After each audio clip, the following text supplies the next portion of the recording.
லோகேஷ் கனகராஜ் மற்றும் ரஜினி கூட்டணியில் தயாராகும் திரைப்படம் தான் கூலி. இந்த படத்தோட படப்பிடிப்பு தற்போது விறுவிறுப்பாக நடைபெற்று வருது. இந்த படத்தில் நடித்த சந்தீப் கிஷன் படத்தை பற்றி பேசியிருக்காரு. அவர் பேசிய விஷயங்கள் தற்போது இணையத்தில் ட்ரெண்ட் ஆகி வருது. என்ன அந்த விஷயம், வாங்க வீடியோக்குள்ளே போய் நம்ம பார்ப்போம். ரஜினிகாந்த் மற்றும் லோகேஷ் கனகராஜ் காம்போவில் உருவாகும் திரைப்படம் தான் கூலி. இந்த படத்துக்கு மிக பெரும் அளவில் எதிர்பார்ப்பு இருக்குது.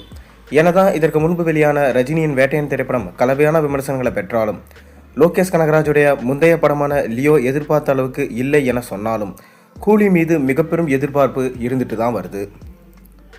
அதற்கு மிக முக்கிய காரணம் ரஜினி மற்றும் லோகேஷின் கூட்டணி தான். கமலின் அதிதீவிர ரசிகரான லோகேஷ் கனகராஜ் அவருக்கு விக்ரம் என்ற பிளாக்பஸ்டர் ஹிட் படத்தை கொடுத்தாரு. அதைத் தொடர்ந்து ரஜினிக்கும் ஒரு மிக பெரும் வெற்றி படத்தை லோகேஷ் கொடுப்பார் என எதிர்பார்க்கப்படுது. இந்நிலையில தான் இந்த படத்தோட பெரும்பாலான படப்பிடிப்பு முடிவடைஞ்சிருக்கு. மீதம் இருக்க படப்பிடிப்பு தற்போது விறுவிறுப்பாக நடைபெற்று வருது. ரஜினியுடன் இணைந்து இந்த படத்தில் நாகார்ஜுனா, ஷோபின் ஷாக்கர், உபேந்திரா என பலர் இந்த படத்தில் நடிச்சிட்டு வராங்க. அதை தவிர சத்யராஜ், ஸ்ருதிஹாசன் என இந்த படத்தில் பல பேர் நடிக்கிறாங்க. மேலும் பூஜா ஹெக்டே இந்த படத்தில் ஒரு பாடலுக்கு நடனமாடி இருப்பதாகவும் தகவல் வந்திருக்கு. இவ்வாறு மிக பெரும் நட்சத்திர பட்டாளத்தோட இந்த படம் தயாரி இருப்பதனால கண்டிப்பாக இந்த படம் 1000 கோடி வசூலை குவிக்கும் என எதிர்பார்க்கப்படுது. இதைத்தான் நடிகர் சந்தீப் கிஷனும் சொல்லியிருக்காரு.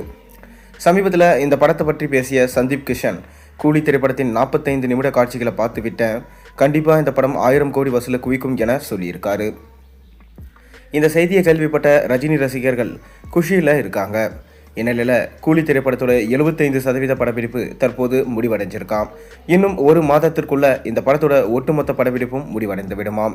இதனை அடுத்து ஆகஸ்ட் மாதம் இந்த படம் திரைக்கு வெளியாக வாய்ப்பு இருக்கிறதா தெரியுது. இந்த படத்தின் மூலம் 1000 கோடி வசூல் சாதனையை நிகழ்த்த படக்குழு தீவிரம் காட்டிட்டு வராங்க. இதன் காரணமாக தான் கூலி திரைப்படத்தை சோலோவாக வெளியிட படக்குழு விரும்புவாங்க என தெரியுது. எனவே கூலி திரைப்படத்தின் ரிலீஸ் தேதியை படக்குழு மிகவும் கவனமாக முடிவெடுப்பாங்க என்று தெரிய வந்திருக்கு. மேலும் சூப்பர் ஸ்டார் ரஜினிகாந்த் ஆகஸ்ட் 10ஆம் தேதி தான் நல்லாயிருக்கும், அன்றைக்கி தான் ஜெயிலர் படம் ரிலீஸ் ஆச்சு என்ற சென்டிமெண்ட்டை ஃபாலோ பண்ணுறாரு. மேலும் சன் பிக்சர்ஸும் அந்த சென்டிமெண்ட்டை தான் ஃபாலோ பண்ணுறாங்க. பட் லோகேஷ் எந்த மாதிரி ஒரு சென்டிமெண்ட்டை ஃபாலோ பண்ண போகிறாரு, தீபாவளிக்கு ரிலீஸ் பண்ணால் நல்லாயிருக்கும் என அவர் நினைக்கிறாரா, பொறுத்திருந்து பார்ப்போம். நீங்கள் கூலி படத்துக்காக எந்த அளவுக்கு வெயிட் பண்ணுறீங்க? கண்டிப்பாக இந்த படம் 1000 கோடி வசூல் செஞ்சு தமிழ் சினிமாவில் இந்த படம் சாதனை செய்யுமா இல்லையா? உங்கள் கருத்துக்களை மறக்காமல் கீழே கமெண்ட்டில் சொல்லுங்கள். மேலும் சேனலில் போடுற ஒரு வீடியோஸும் பிடிச்சி மறக்காமல் சேனலை சப்ஸ்கிரைப் பண்ணி லைக் பண்ணுங்கள், பெல் ஐக்கனை ப்ரெஸ் பண்ணுங்கள். அப்போ தான் நான் போகிற வீடியோஸ் எல்லாம் நோட்டிஃபிகேஷனாக வந்து சேரும்.